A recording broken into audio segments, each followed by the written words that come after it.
दोस्तों कहते हैं कि दुनिया में मन सबसे ज्यादा शक्तिशाली चीज होता है। अगर किसी चीज को तुम पूरे मन से चाह लो तो तुम उसे हासिल कर सकते हो। ये मैं नहीं कहता, ये सभी महापुरुषों का कहना है। लेकिन अगर यह सत्य है, ये सच है, तो हम जो अपने मन से चाहते हैं वह हमें हासिल क्यों नहीं होता है। कोई भी इंसान अपने मन में तो दुख नहीं चाहेगा, लेकिन वो रहता तो दुखी है। हर इंसान अपने मन से तो कामयाब होना चाहता है, खूब पैसा कमाना चाहता है, लेकिन फिर भी वह कामयाब नहीं होता। भला ऐसा दुनिया में कौन इंसान होगा जो अपने मन में यह चाहेगा कि मैं नाकामयाब रहूं या मैं पैसा ना कमाऊं। सोचने की बात है। तो इसमें दो चीज निकलकर सामने आती है।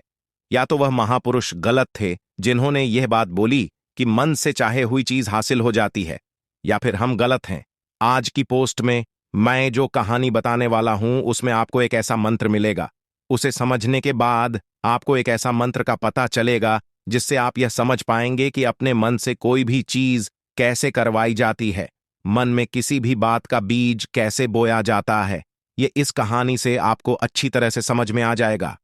और इससे आप यह भी समझ पाएंगे कि आकर्षण का नियम, लॉ ऑफ अट्रैक्शन कैसे काम करता है। कहानी छोटी सी है लेकिन बहुत ही गहरी है। इस कहानी को पूरा लास्ट तक सुनिएगा तो ही आप अच्छे से इस कहानी का पूरा लाभ ले पाएंगे। तो चलिए कहानी शुरू करता हूं और समझते हैं कि मन का मंत्र क्या है। एक बार की बात है, एक आदमी के जीवन में सिर्फ दुख ही दुख थे। वह जो भी काम करता उस बेचारे का वह काम पूरा ही नहीं होता। घर में आता तो घर में कलेश बना रहता। किसी से कोई मदद मांगता तो कोई उसकी मदद नहीं करता। ऐसा लगता था कि चारों तरफ से उसके ऊपर दुख का पहाड़ टूट पड़ा है। उसे समझ नहीं आ रहा था कि मैं इन दुखों से कैसे पार पाऊं। वह दिन रात यही सोचता रहता था। इसी कारण से वह रात में सो भी नहीं पाता था। उसकी आंखों के नीचे बड़े बड़े काले घेरे बन गए थे, जो इस बात का प्रतीक थे कि वह आदमी कितना दुखी है और कितना चिंतित है। कभी कभी तो उसके मन में आत्महत्या करने के भी ख्याल आते थे, लेकिन अपने परिवार की चिंता करके वह यह कदम नहीं उठा पाता। वह इतना दुखी हो गया कि उसने निर्णय किया कि वह इन दुखों से छुटकारा पाकर ही रहेगा। इसके लिए चाहे उसे कितनी ही मेहनत करनी पड़े, कुछ भी करना पड़े, चाहे अंगारों पर चलना पड़े, लेकिन इन दुखों से छुटकारा हासिल करके रहेगा। ऐसे ही एक दिन उसने अपने मित्र से पूछा कि मैं अपने जीवन को कैसे सुधारें। उसके मित्र ने उसे बताया कि तुम किसी बाबा के पास जाओ। बाबाओं के पास ऐसा मंत्र होता है जिससे सारे दुख मिट जाते हैं, जीवन खुशियों से भर जाता है और धन संपदा भी हासिल होती है। तुम किसी ऐसे बाबा को ढूंढ लो, बस तुम्हारा काम बन जाएगा। उस आदमी के मन में यह बात पूरी तरह से पक्की बैठ गई कि कोई बाबा ही मेरा दुख दूर कर सकते हैं, और इसीलिए उसे किसी भी बाबा के बारे में पता चलता तो वह उस बाबा के पास पहुंच जाता, उस बाबा को अपनी समस्या बताता और उससे उसका समाधान पूछता और कहता कि बाबा, मैं कुछ भी करने के लिए तैयार हूं, लेकिन मेरी इन समस्याओं से मुझे छुटकारा दिला दीजिए। आप जो कहेंगे मैं वह करूंगा, लेकिन मेरे जीवन को सुधार दीजिए। बाबा उसे कुछ टोने टोटके बताते थे करने के लिए, और बदले में दान दक्षिणा ले लेते थे कि यह टोना टोटका करने के बाद तुम्हारे घर में सुख शांति बनी रहेगी।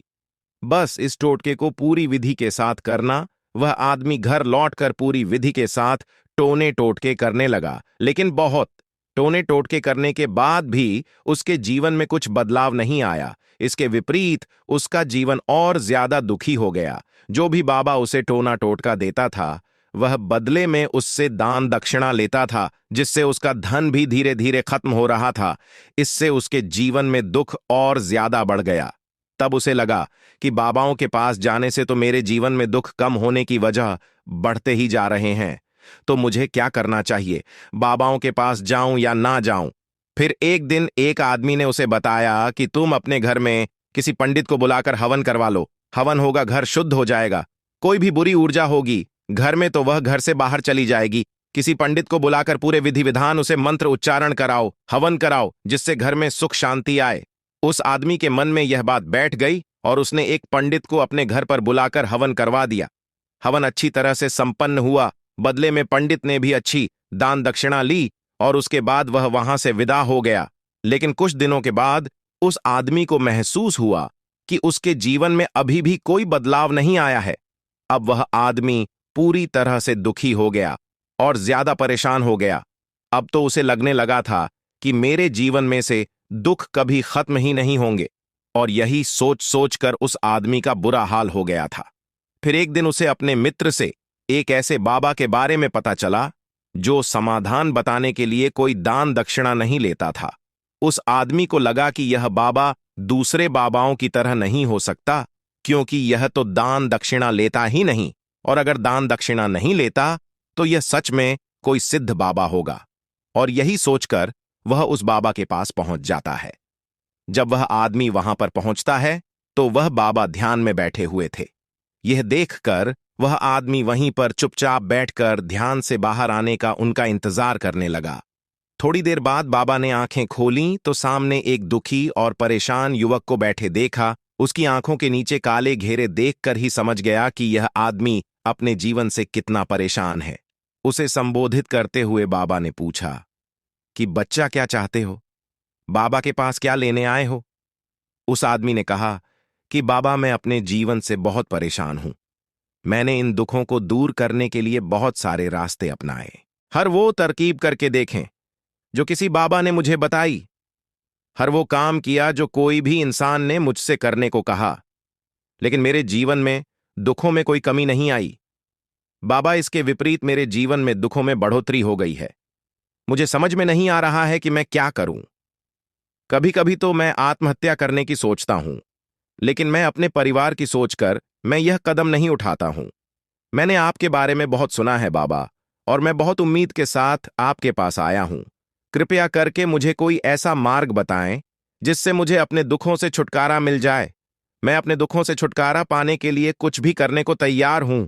आप मुझे कोई भी रास्ता बताएं, चाहे वह रास्ता कितना ही कठिन क्यों ना हो, मैं उसको पार करके रहूंगा। बाबा ने महसूस किया कि आदमी तो सच में बहुत परेशान है। बाबा ने उसकी बात सुनकर कहा कि बच्चा, दुखों को दूर करने के लिए मंत्र ऐसे ही नहीं मिलते हैं। मंत्र पाने के लिए कुछ करना पड़ता है। तुम कुछ कर सकते हो। यह सुनकर पहले तो उस आदमी ने सोचा कि यह बाबा भी मुझसे दान दक्षिणा मांगेंगे, लेकिन और कोई रास्ता ना पाकर उस आदमी ने कहा, बाबा, आपको जितना भी दान दक्षिणा चाहिए मैं देने के लिए तैयार हूं, लेकिन आपका मंत्र सच्चा होना चाहिए, वह पूरा होना चाहिए, उसका फल मुझे मिलना चाहिए। उसके बाद मैं आपको जो भी दान दक्षिणा लेना चाहते हो मैं आपको दे दूंगा। बाबा ने कहा, दान दक्षिणा तो बहुत छोटी चीज है, मुझे वह नहीं चाहिए। इस पर वो आदमी सोच विचार करके बोला, तो बाबा, मैं अंगारों पर भी चलने के लिए तैयार हूं, आप मुझे बस आज्ञा दीजिए। बाबा ने कहा कि अंगारों पर चलने वाली छोटी चीज मैं तुमसे नहीं कराने वाला हूं। मैं जो तुमसे कराने वाला हूं वह बहुत कठिन मंत्र है, उसे पूरा कर पाओगे। उसने कहा, बाबा, आप मुझे बताइए तो सही, मुझे करना क्या होगा? मैं कुछ भी करने के लिए तैयार हूं। इस पर बाबा ने उसे कहा कि यहां से जब तुम अपने घर जाओ तो रास्ते में अपने मन में यह दोहराते जाना कि मैं सुखी हूं, मैं सुखी हूं। बार बार अपने मन में यही दोहराना, और याद रहे, जुबान पर यह नहीं आना चाहिए, यह सिर्फ मन में दोहराना है। यह सुनकर वो आदमी बोला, बाबा, बस इतनी सी बात, यह तो मैं चुटकी बजाते कर लूंगा, लेकिन इससे होगा क्या? बाबा बोले कि इस मंत्र को करके तो देखो, वैसे भी तुमने इतने बाबाओं के मंत्र किए हैं, तो इस मंत्र को भी करके देख लो। उस आदमी ने सोचा कि बाबा कुछ दान दक्षिणा तो ले नहीं रहे हैं, और छोटा सा मंत्र है, इसे तो मैं कर ही लूंगा। वो बोला, ठीक है बाबा, मैं यह मंत्र जरूर करूंगा। और वो आदमी यह कहकर वहां से चलने लगा। लेकिन जैसे ही वह चलने लगा, पीछे से बाबा ने बोला कि बच्चा, एक बात याद रखना, जब तुम यह मंत्र अपने मन में दोहराना तो तुम्हारे मन में बंदर के विचार नहीं आने चाहिए, बंदर का ख्याल भी नहीं आना चाहिए, तो ही यह मंत्र सिद्ध होगा। आदमी बोला, मुझे तो आज तक बंदर का कोई विचार नहीं आया, तो अब क्यों आएगा? आप चिंता मत करिए बाबा, मैं बस मन में यही दोहराऊंगा कि मैं सुखी हूं, मैं सुखी हूं। इसके अलावा बंदर का कोई भी विचार मेरे मन में नहीं आएगा। यह कहकर वह आदमी वहां से चल देता है। वह अपने मन में मैं सुखी हूं, मैं सुखी हूं, यह दोहराता हुआ थोड़ी दूर ही चला था कि उसके मन में अचानक बंदर का ख्याल आ गया। बंदर का ख्याल एक बार आया और चला भी गया। लेकिन उस आदमी ने सोचा, आज तक तो मुझे बंदर का कोई भी विचार नहीं आया, यह आज बंदर का विचार क्यों आ गया? और ऐसे करके उसने उस बंदर के विचार को पकड़ लिया और यह भूल गया कि मुझे क्या मंत्र दोहराना है, और वह बंदर के बारे में सोचने लगा। जब थोड़ी देर बाद फिर से उसे होश आया तो वह फिर से अपना वही मंत्र दोहराने लगा जो बाबा ने उसे बताया था, मैं सूखी हूं, मैं सूखी हूं। लेकिन अचानक से उसे एक बंदर दिखाई दिया, और यह देखकर फिर से उसके मन में बंदर का विचार उठ गया, और यह देखकर वह इस विचार को बाहर फेंकना चाहता था, और वह चाहता था कि मेरे अंदर किसी तरह से बंदर का विचार ना आए। लेकिन उसे तो सामने बंदर ही दिखाई दिया। ऐसे ही जद्दोजहद करते करते घर पर पहुंचा, और घर पर पहुंचने के बाद अपनी पत्नी को कहा कि हे बंदरिया, मुझे खाने में बंदर परोस दो। और जब उसे एहसास हुआ कि उसने क्या बोल दिया, तो वह अपने बाल नोचने लगा और दीवारों में सर मारने लगा कि आज तक मुझे बंदर का कोई भी विचार नहीं आया, और आज मुझे यह क्या हो गया है कि मुझे हर जगह बंदर ही बंदर नजर आ रहे हैं। ये कैसी माया है। यही सोच सोचकर वह आदमी रात भर सो नहीं पाया। रात भर करवटें बदलते रहा, और सुबह उठकर सीधे उसी बाबा के पास पहुंच गया और उसके चरणों में गिरकर कहा कि बाबा, पता नहीं क्या चमत्कार हो रहा है। आज तक मुझे बंदर का कोई विचार नहीं आया, लेकिन कल से जब से आपने मुझसे कहा कि बंदर का विचार नहीं आना चाहिए, तब से मुझे हर जगह बंदर ही बंदर नजर आ रहे हैं। उस आदमी ने कहा कि बाबा, मुझे तो आपके पीछे पेड़ पर बैठा बंदर केले खाते हुए दिखाई दे रहा है। यह हो क्या रहा है बाबा? ये सुनकर बाबा हंसने लगे। हाँ हाँ हाँ हाँ बच्चा, मन का जाल एक ऐसा जाल है जिसे समझ पाना इतना आसान नहीं है। बंदर तो तुम्हारे रास्ते में पहले भी आते थे। जब तुम मेरे पास आए थे तो इन्हीं पेड़ों पर ये बंदर घूम रहे थे, लेकिन तब तुम्हारे ध्यान में ये बंदर नहीं था। तब तुम्हारे ध्यान में सिर्फ दुख थे। इसके बाद बाबा ने उसे बताया कि बच्चा, हम जिस चीज से भी दूर भागना चाहते हैं, वही चीज हमारे मन में बहुत गहरे में प्रविष्ट हो जाती हैं और हमारे अंतर्मन में समा जाती है। असल में हम जिस चीज से छुटकारा पाना चाहते हैं, उससे छुटकारा इसीलिए पाना चाहते हैं कि वह हमारे साथ बहुत गहरे से जुड़ी हुई है, और हम जितना ही उससे छुटकारा पाना चाहते हैं, वह उतनी ही गहरी हमारे मन में बैठती चली जाती है और आखिरकार हमारे अंतर्मन में छा जाती है। ऊपर से तो हम चाहते हैं सुखी होना कि मैं सुखी हूं, सुखी हूं। हमारे होंठ भी यही बोलते रहते हैं, लेकिन हमारे मन में दुख समाये होते हैं। हमारे विचारों में, हमारे मन में दुख ही दुख दिखाई देते हैं। इसीलिए अपनी जुबान से बार बार यह बोलने से कि मैं सुखी हूं, मैं सुखी हूं, हम सुखी नहीं होंगे।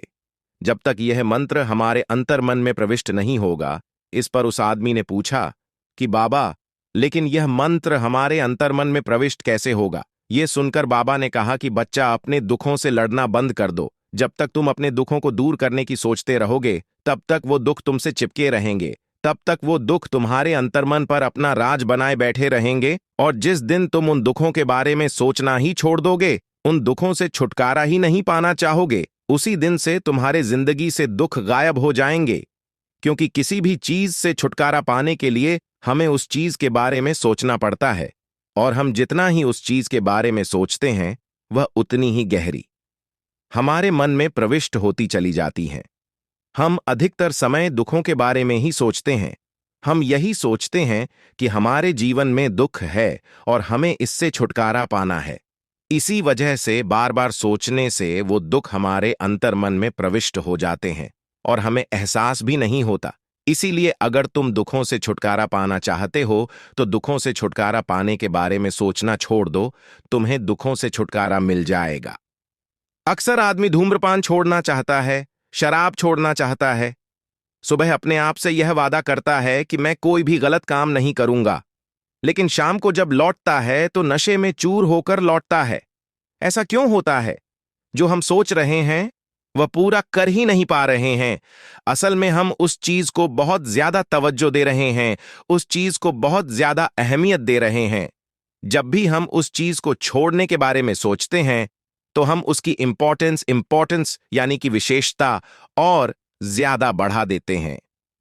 हमारा मन उस चीज के बारे में जितना ज्यादा सोचेगा, शराब या धूम्रपान छोड़ने के बारे में जितना ज्यादा सोचेगा, हमारा मन उतना ही उस चीज के पीछे ज्यादा भागेगा। हमें उस चीज से लड़ना नहीं है, बल्कि बिना सोचे गुजर जाना है। और अगर हम इस मंत्र को समझ लेते हैं, तो हम अपने जीवन में जो भी पाना चाहते हैं, उसे अपने अंतर्मन में डाल सकते हैं और एक बार वो लक्ष्य हमारे अंतर्मन में बैठ जाता है तो फिर सफलता पाने में कोई समस्या नहीं आती, कोई दिक्कत नहीं आती। तो दोस्तों, कैसी लगी आपको ये कहानी? कमेंट में जरूर बतान।